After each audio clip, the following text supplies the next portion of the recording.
ورحمة الله وبركاته. الحمد لله نحمده ونستعينه ونستغفره ونؤمن به ونتوكل عليه ونعوذ بالله من شرور أنفسنا ومن سيئات أعمالنا من يهده الله فلا مضل له ومن يضلله فلا هادي له ونشهد أن لا إله إلا الله ونشهد أن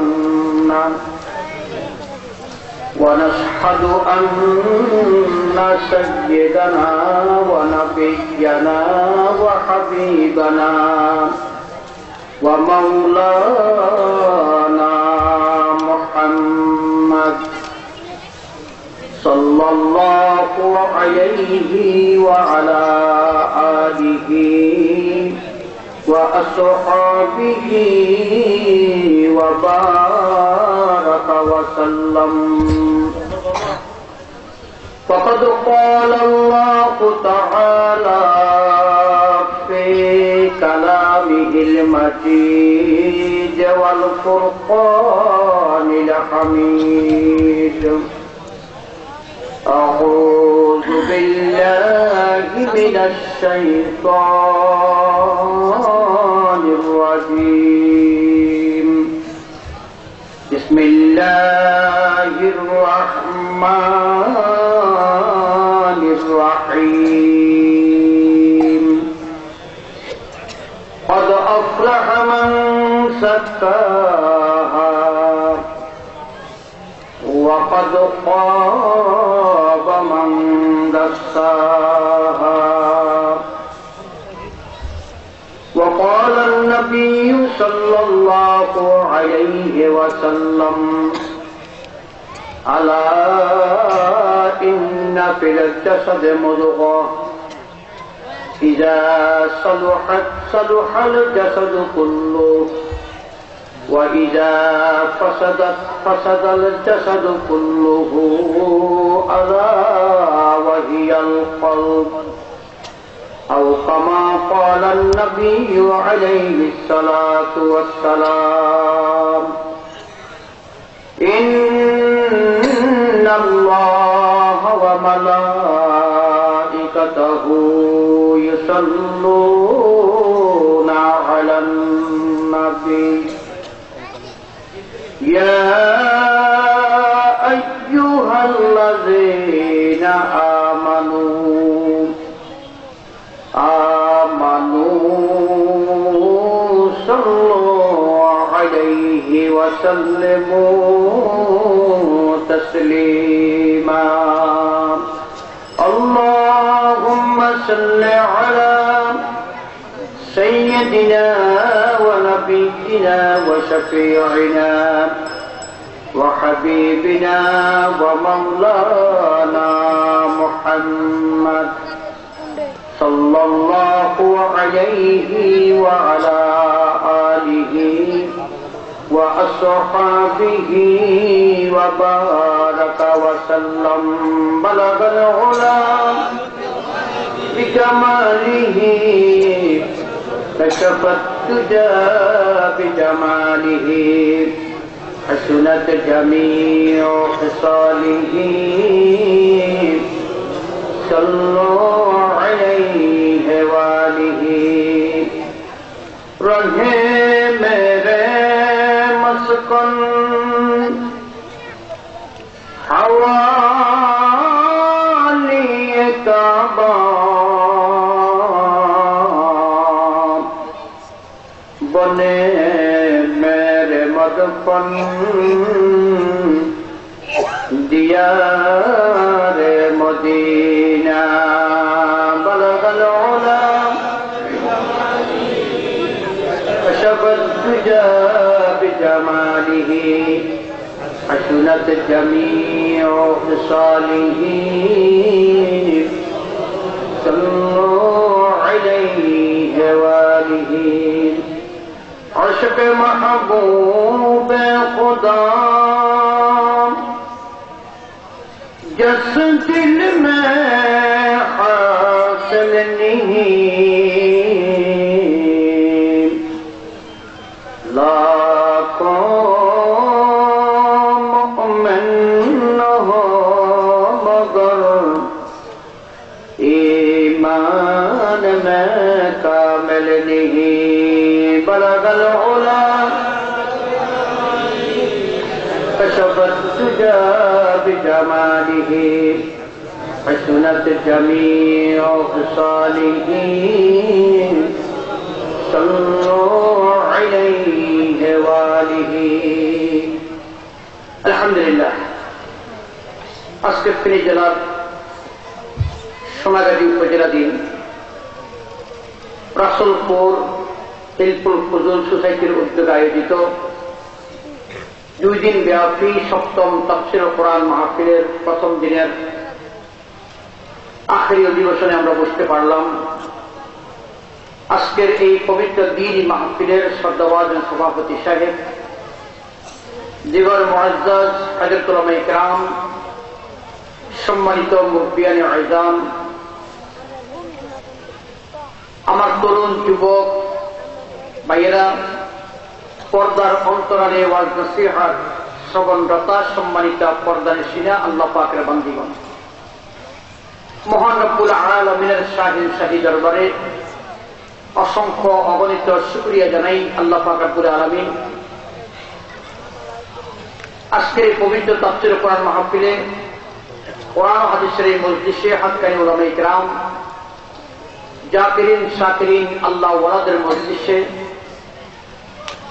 আল্লাহর হাবিবের বাসায়, জান্নাতের বাগিচায়, বেহেশতের বাগানে, এই এলাকা আশপাশের এলাকার থেকে অসংখ্য অগণিত মুসলমানদের মাঝ থেকে আমাদেরকে যাচাই বাছাই করে আসার বসার তৌফিক মেহেরবানি করে দান করেছেন। এই জন্য সবাই আল্লাহ পাকের শুকরিয়া আদায় করি আলহামদুলিল্লাহ। অনেক মানুষের কানে মাহফিলের দাওয়াত গেছে, আওয়াজ যাইতেছে, কত মানুষ কত দূরের থেকে অনেক কষ্ট করে এই বিশাল তাফসীর কোরআন মাহফিলে এসে গেছেন। আর অনেক মানুষ নিকটের থেকে কাছের থেকেও আসতে পারেন না। আল্লাহ পাক আমাদের যাদেরকে আসার তৌফিক দান করেছেন, আমাদের ভাগ্য অত্যন্ত ভালো যে আমাদের হায়াতের কিছু সময় বেহেশতের বাগানে, জান্নাতের বাগিচায়, নেকের কাজে, দিনের কাজে ব্যয় হলো, খরচ হলো। এই জন্য কি আমরা খুশি না বেজার? সবাই তো বললেন না খুশি নাকি বেজার? যারা আমরা খুশি হতে পারলাম, জবানটাকে খুলে একটু মাওলাই কারীমের দরবারে শুকরিয়া জানাই আলহামদুলিল্লাহ। লোক হিসাবে আওয়াজ হয় নাই, আর একটু জোরে বলেন আলহামদুলিল্লাহ। মাশাআল্লাহ, আমরা খুশি যে আমরা বেহেশতের বাগানে আছি, কথা ঠিক কিনা বলেন? আমরা কোথায় আছি? সবার বিশ্বাস হয়েছে কি? জোরে বলেন না। আমরা যে বেহেশতের বাগানে আছি, এই কথার মধ্যে কোনো প্রকারের সন্দেহ আছে কিনা? এই মাহফিলের নাম যে বেহেশতের বাগান, এটা কি আমাদের আলেম ওলামাদের বানানো কথা, পীর মাশায়েখদের বানানো কথা, মুফতি মুহাদ্দিস সাহেবদের বানানো কথা, না আল্লাহর হাবিবের কথা? আওয়াজ করে বলেন না। বলেন তো, আল্লাহর হাবিবের কথায়, আল্লাহর কথায় কোনো বেজাল আসেনি? আল্লাহর কথায়, আল্লাহর নবীর কথায় কোনো সমস্যা আসেনি? কোনো ব্যস্তম আসেনি? কোনো অসুবিধা আসেনি? আর দুনিয়ার প্রায় মানুষের কথায় বেজাল আসে নাকি নাই? জোরে বলেন না। আলেম ওলামাদের কথায় বেজাল আসে নাকি নাই? অনেক বিশ্বাসদের কথায় বেজাল আসে নাকি নাই? বর্তমানে বাংলাদেশে ভণ্ড পীরের কোনো অভাব নাই। আপনার দেখেন যে পীরের অ্যাডভার্টাইজ টেলিভিশনে দেয়, বাংলাদেশে পীরের অ্যাডভার্টাইজ কোথায় দেয়? টেলিভিশনে অ্যাডভার্টাইজ দেয়। উনি যে হক্কানি পীর বলে, এখন উনি যদি হক্কানি পীরে হইয়া থাকে, ওনার অ্যাড্রেসে টেলিভিশন দেওয়া লাগে? জোরে বলেন না। কারণ যারা সহি মুসলমান, যার দিনদার নেককার মুসলমান, যার জামাত রাস্তা খোঁজে, তাকে টেলিভিশন চায়? জোরে বলেন, জোরে বলেন। আল্লাহু আকবার। অনেক ভণ্ড পীর বাংলাদেশে, আপনার ভণ্ড পীরেরা এত উৎপাত শুরু করেছে যে মুসলমানদেরকে এত বিভ্রান্ত করতেছে, এত যে আপনার ডিস্টার্ব করতেছে, আপনারা আশ্চর্য হয়ে যাবেন। গত কয়েকদিন আগে একজন আমাকে দেখাইল, শুনাইল যে হুজুর আপনারা কি ওয়াজ করেন? অনেক মহিলা বক্তাও আছে। বললাম কি মহিলা বক্তা? মহা বলে ইন্টারনেটে থাকছে। তখন আমাকে কয়েকটা কথা শুনে পড়ানো বন্ধ করো। হুজুর কেন? আমি বললাম যে মহিলাদের কথাও পর্দা। মহিলাদের কথাও কি? আওয়াজ করে বলেন। মহিলাদের কথাও কি? যেই মহিলা ওয়াজ করিয়া নেটে থাকছে, এটা কোনো আপনার পর্দাওয়ালা মহিলা নয়, এটা হলো দৈয়ুস। দৈয়ুসের ওয়াজ শুনলে ও ভালো মানুষেরও খারাপ হয়ে যাবে। যেরকম ভণ্ডদের কথা শুনলে ভালো মানুষের ভণ্ডের দিয়ে চলে যায়। কথা ঠিক বলেন? এগুলো ভণ্ডের কথা শোনা ঠিক না। এর দৈয়ুস মহিলারা ওয়াজ করিয়া নেটে থাকছে, এগুলা যে শুনবে তারও গুনাহ হবে। কি হবে? গুনাহ হবে। এরকম ভাবে বর্তমানে যে ফিতনা জমে চলছে, মুসলমানদেরকে বিভ্রান্ত করার জন্য, ইসলামকে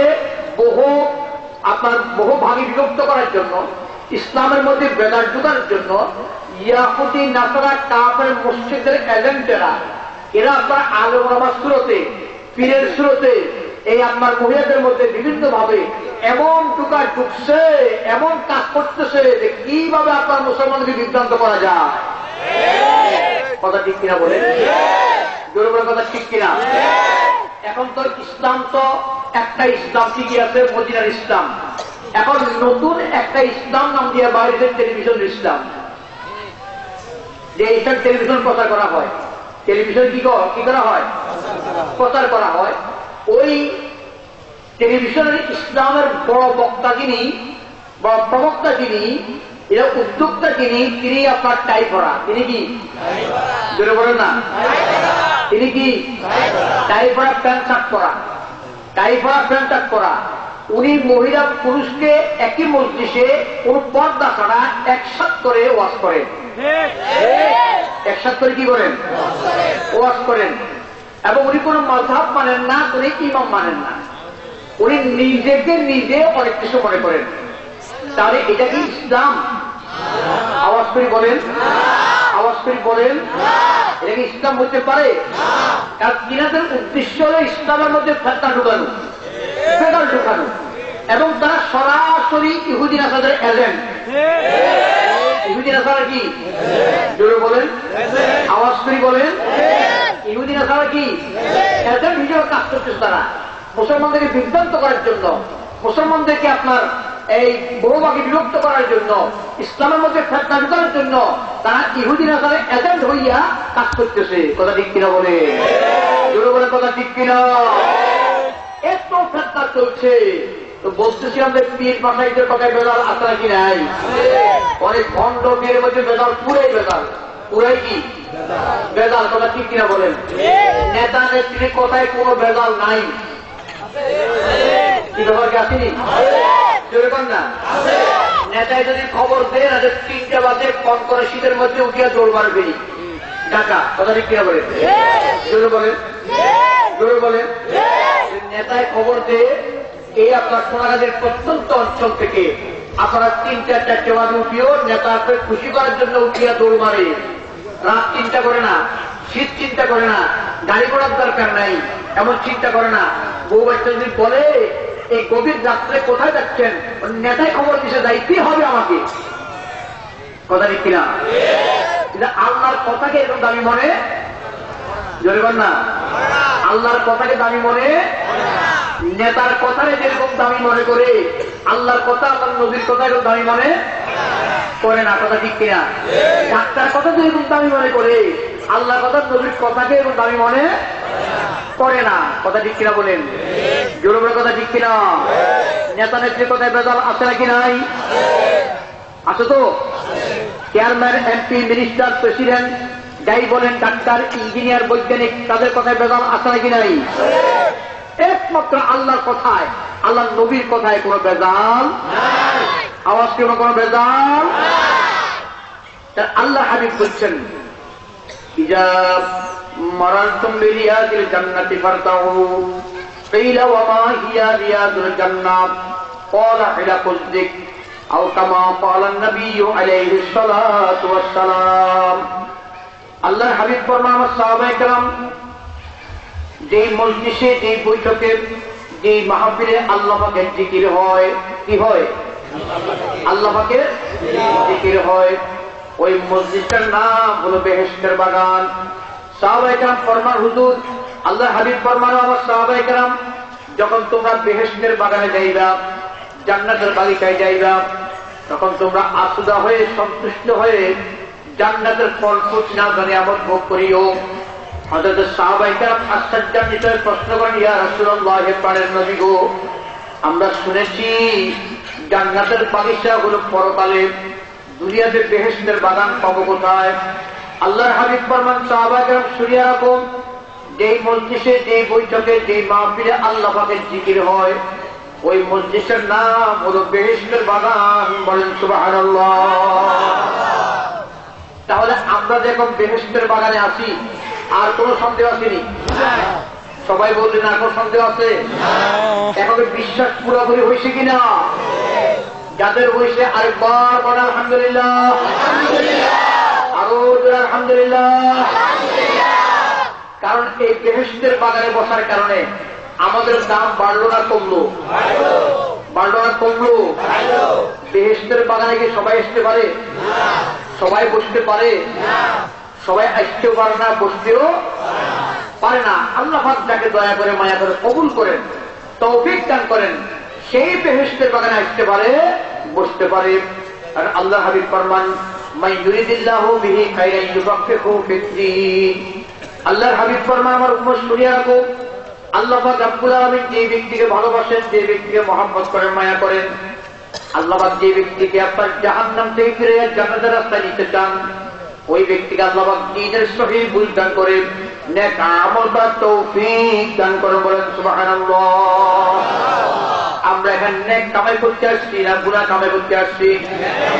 যতক্ষণ এখানে আমরা বসা থাকবো, ততক্ষণ পর্যন্ত আমার আপনার আমল নামায় শুধু নেক আর নেক লেখা হয়ে থাকবে। যতক্ষণ এখানে বসা থাকবো, এই সময়টা আমরা গুনাহ থেকে বাঁচিয়ে গেলাম। এখন আমাদের কোন গুনাহ নাই, এখানে কোন গুনার কাম নাই, আসেনি? জোরে বলেন, এখানে কোন গুনার কাম আছে? গুনার কিছু দেখেন? আল্লাহু আকবার। যতক্ষণ এখানে বসা থাকবো, এই সময়টা আমরা গুনাহ থেকে বাঁচিয়ে গেলাম। যতক্ষণ আমরা বসা থাকবো, আমাদের আমল নামে শুধু নেক আর নেক লেখা হইতে আছে। এ বন্ধু শুনিয়া রাখেন, হায়াতে জিন্দেগীর মধ্যে গুনাহ মুক্ত নেকওয়ালা কতটুকু সময় যে কাটাতে পারতেছে, এই মাহফিলে আসা বসাকে উৎসিলা করে, এই মাহফিলে আপনার সময় কোরবানি দেওয়া উৎসিলা করে আল্লাহ পাক রব্বুল আলামিন আমার আপনার জীবনের সমস্ত গুনাহগুলো মাফ করে আমাকে আপনাকে নাজাতের ফয়সালা করতে পারেন কি পারেন না? জোরে বলেন, পারেন কি পারেন না? আল্লাহ পাক তো আমাকে আপনাকে মাফ করার জন্য তৈয়ার।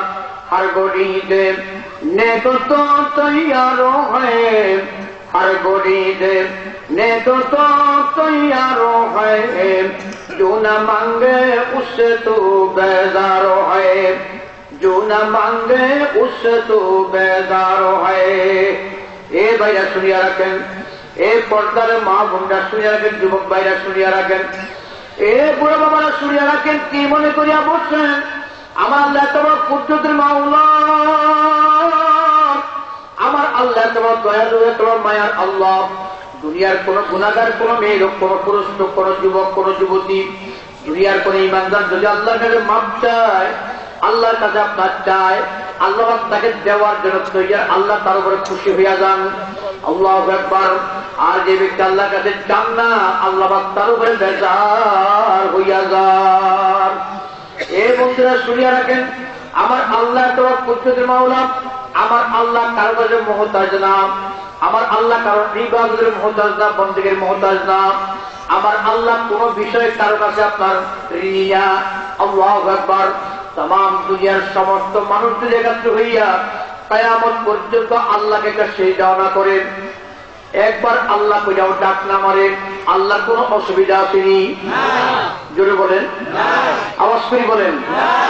আর তাম দুনিয়ার সমস্ত মানুষ যদি কিয়ামত পর্যন্ত আল্লাহর কুদরতি কদমের উপরে সেজদায় পড়িয়া থাকে, আল্লাহর কোন লাভ আসেনি, আল্লাহর লাভও নাই, আল্লাহর লসও নাই, আল্লাহর কোন অসুবিধা নাই। বলেন সুবহানাল্লাহ।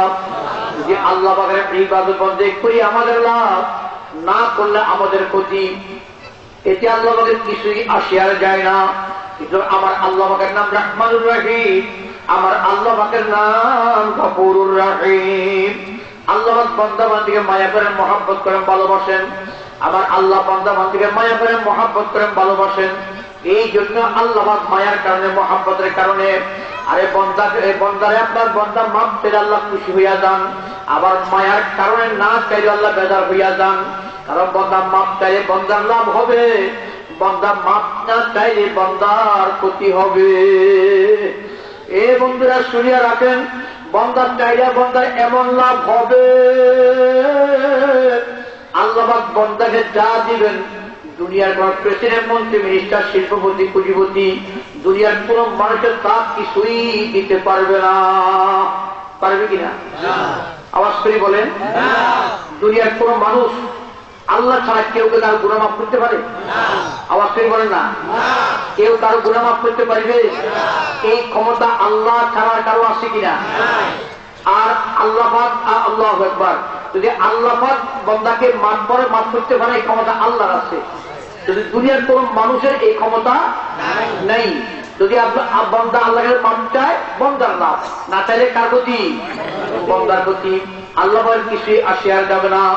এই বন্ধু শুনিয়া রাখেন, আমার আল্লাহ কিন্তু তারপরে বান্দাকে মাফ করার জন্য তৈয়ার। দুনিয়ার কোন মানুষ যদি আরে আপনার গুনাহ করিয়া বসে, গুনাহ করতে করতে করতে করতে সমুদ্রের ফেরার চাইতেও, পানির ফেরার চাইতেও বেশি গুনাহ করিয়া ফেলায়, যদি পাহাড় পর্বতের চাইতেও বড় বড় গুনাহ করিয়া ফেলায়, আল্লাহ তারপর ফরমান লা তাকনাতু মির রাহমাতিল্লাহ। এই বান্দা বান্দা তোমরা আমার রহমত থেকে নিরাশ হইও না, আমার রহমত থেকে তোমরা কখনো নিরাশ হইবা না বান্দা। আমার রহমতের সাগর বহুত বড় সাগর। বলেন সুবহানাল্লাহ। এই বান্দা বান্দী শুনিয়া রাখো, আরে আপনার বড় বড় গুনাহ করিয়া বইস, নাফরমানি করিয়া বসো, আমি আল্লাহকে যদি মাফ চাও, আমি আল্লাহ মাফ করার জন্য তৈয়ার। আমি তোমাকে মাফ করে দেওয়ার ওয়াদা দিলাম। আল্লাহ পাক রব্বুল ইজ্জত ফরমান, বান্দা বান্দী তোমরা আমার কাছে দোয়া করো, আমি তোমাদের দোয়া কবুল করব। তোমরা আমাকে ডাকো, আমি তোমাদের ডাকের জবাব দেব। বলেন সুবহানাল্লাহ। জোরে বলেন সুবহানাল্লাহ। আরো জোরে বলেন সুবহানাল্লাহ। আল্লাহু আকবার। ভাইরা আমার খেয়াল করেন, আমরা তো অহরহ গুনাহ কাম করতে আসি, কথা ঠিক কিনা বলেন? প্রতিদিন কদমে কদমে গুনাহ করতে আসি, প্রতিদিন চোখের চাহনির দ্বারা আমরা গুনাহ করতে আসি। আমাদের কানের গুনাহ, চোখের গুনাহ, হাতের গুনাহ, পায়ের গুনাহ, আপদ মস্তর গুনাহ অহরহ হইতে আসে, অহরহ হইতে আসে, সব সময় হইতে আসে। আমরা গুনাহগার। আল্লাহু আকবার। আমরা গুনার মধ্যে আমরা হাবুডুবু খাইতে আসি, গুনার মধ্যে আমরা ডুবে আসি, সদা সর্বদা গুনাহ করতে আসি। এই ভাই আমার খেয়াল করে শুনেন, কিন্তু আপনার আল্লাহ পাক রব্বুল আলামিন বান্দাকে মাফ করার জন্য তৈয়ার। যেই গুনাহগার আল্লাহর কাছে মাফ চায়, আল্লাহ পাক ওই ব্যক্তির উপর একবার খুশি আর রাজি হইয়া যান। বলেন সুবহানাল্লাহ। এবারে যে ব্যক্তি মাফ চায় না, তওবা করে না, আল্লাহ পাক তার উপরে নারাজ, তার উপরে গোসা।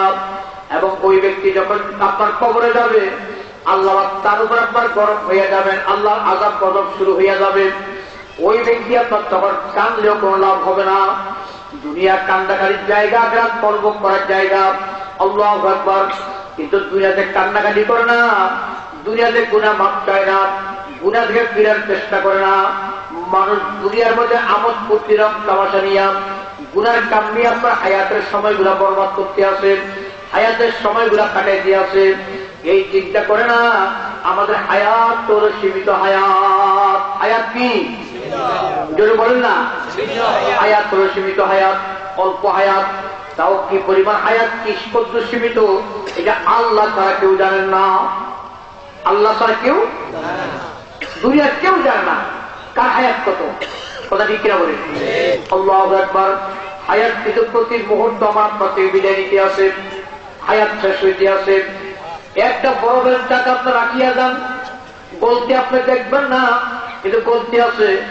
যখন কিছু পরে দেখবেন বরফের টাকা নাই, সব পানি হইয়া গেছে। কথা ঠিক কিনা বলেন?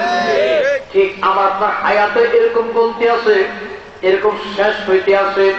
আমি আর আপনি প্রতি মুহূর্ত সময় মাওলার কবরের দিকে আগাইতে আসি। কোন দিকে? একটু জিজ্ঞেস করেন, লা ইলাহা ইল্লাল্লাহ, লা ইলাহা ইল্লাল্লাহ, লা ইলাহা ইল্লাল্লাহ, লা ইলাহা ইল্লাল্লাহ, লা ইলাহা ইল্লাল্লাহ, লা ইলাহা ইল্লাল্লাহ।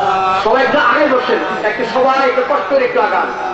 সবার অনুরোধ একটু আগে বসেন। লা ইলাহা ইল্লাল্লাহ জিকির করতে করতে আগান। ইল্লাল্লাহ, লা ইলাহা ইল্লাল্লাহ, লা ইলাহা ইল্লাল্লাহ, লা ইলাহা ইল্লাল্লাহ, লা ইলাহা ইল্লাল্লাহ, লা ইলাহা ইল্লাল্লাহ, লা ইলাহা ইল্লাল্লাহ, লা ইলাহা ইল্লাল্লাহ, ইল্লাল্লাহ, লা ইলাহা ইল্লাল্লাহ, লা ইলাহা ইল্লাল্লাহ, লা ইলাহা ইল্লাল্লাহ, লা ইলাহা ইল্লাল্লাহ, লা ইলাহা ইল্লাল্লাহ, লা ইলাহা ইল্লাল্লাহ, লা ইলাহা ইল্লাল্লাহ, লা ইলাহা ইল্লাল্লাহ, লা ইলাহা ইল্লাল্লাহ, লা ইলাহা ইল্লাল্লাহ, লা ইলাহা ইল্লাল্লাহ, লা ইলাহা ইল্লাল্লাহ, লা ইলাহা ইল্লাল্লাহ, লা ইলাহা ইল্লাল্লাহ, লা ইলাহা ইল্লাল্লাহ, লা ইলাহা ইল্লাল্লাহ, লা ইলাহা ইল্লাল্লাহু মুহাম্মাদুর রাসূলুল্লাহ। ওই খেয়াল করেন, আল্লাহু আকবার। প্রতিটি মুহূর্ত সময় আমাদের কোন দিকে আগাইতেছে বিশ্বাস করেন? জোরে করেন না, জোরে বলেন না। আল্লাহু আকবার। প্রতিটি মুহূর্ত সময় আমরা আপনার হায়াত থেকে বিদায় হইতে আছে। হায়াত নির্দিষ্ট, হায়াত কিন্তু নির্দিষ্ট। এই হায়াত আর ফিরে আসবে না, আর বাড়ানো যাবে না। আজকে দিনটা চলে গেল, কোন অবস্থায় চলে গেল? আজকে সকাল থেকে সন্ধ্যা পর্যন্ত, রাত পর্যন্ত আমি আর আপনি কয়টা দিনের কাজ করলাম, কয়টা নিজের কাজ করলাম, কয়টা গুনার কাম করলাম, যদি হিসাব করি আমি দেখা যাবে আমার আজকে দিনের আপনার 24 ঘন্টার মধ্যে হয়তো আমার আপনার 2 ঘন্টাও দিনের কাজ হয় নাই, বাকি আপনার 22 ঘন্টা হলো দুনিয়ার কাজ। কথা ঠিক কিনা বলেন? জোরে বলেন, কথা ঠিক কিনা? বাকি 22 ঘন্টায় দুনিয়ার কাজ। এর মধ্যে অনেকগুলা গুনার কাজ, অনেকগুলা নাফরমানির কাজ। প্রয়োজন নাই তারপর আপনার কথা বলতে আসি, দরকার নেই তারপর হাঁটতে আসি, আপনার তারপর আপনার কথা বলতে আসি, নজর দিতে আসি, আপনার কথা বলতে আসি, চিন্তা করতে আসি। হায়াতের হিসাব করতেছি না, আমার হায়াতটা আমি কিভাবে কাটাবো। হায়াতের একটি মুহূর্ত সময় আমি বেকার দেব না, হায়াতের একটি মুহূর্ত সময় বেকার আমি দিব না, হায়াতের একটি মুহূর্ত সময় ব্যবধান কথা আমি বলবো না। ও বন্ধু, আমি আর আপনি কেন সাইয়েদনা আবু বকর সিদ্দিক রাদিয়াল্লাহু তাআলা আনহু, আল্লাহর হাবিবের পরিচিত টুকরা সাহাবী, ইয়ার মর্যাদা এমন ছিল। আল্লাহু আকবার। আল্লাহর হাবিব যার সম্পর্কে বলেছেন, সমগ্র দুনিয়ার সমস্ত ইমানদার বীর পুরুষ লোকদের নেক আমল এক পাল্লা রাখলে, হযরত আবু বকর সিদ্দিক রাদিয়াল্লাহু তাআলা আনহুর নেক আমল এক পাল্লা রাখলে আসমান জমিন পার্থক্য হয়ে যাবে। আল্লাহু আকবার। সাইয়েদনা হযরত আবু বকর সিদ্দিক রাদিয়াল্লাহু তাআলা আনহু, আল্লাহ হাবিব তার সম্পর্কে বলেছেন, আমার পরে কেউ নবী হইলে হযরত আবু বকর সিদ্দিক নবী হইত। আল্লাহু আকবার, আল্লাহু আকবার। তিনি আপনার দুনিয়াতে থাকতে জান্নাতের সার্টিফিকেট পাইছেন। আল্লাহ নবী তিনাকে আপনার 1 নাম্বার জান্নাতি বলেছেন। আল্লাহু আকবার। তারপরেও তিনি আপনার তিনার মুখের মধ্যে জিহ্বা